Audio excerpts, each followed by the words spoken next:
शान्ताकारं भुजगशयनं पद्मनाभं सुरेशं विश्वाधारं गगनसदृशं मेघवर्णं शुभांगं लक्ष्मीकान्तं कमलनयनं योगिधृध्यानगम्यं वन्दे विष्णुं भवभयहरं सर्वलोकैकनाथं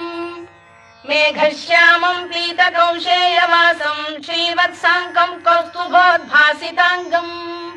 पुण्योपेतं पुण्डरीकायताक्षं विष्णुं वन्दे सर्वलोकैकनाथं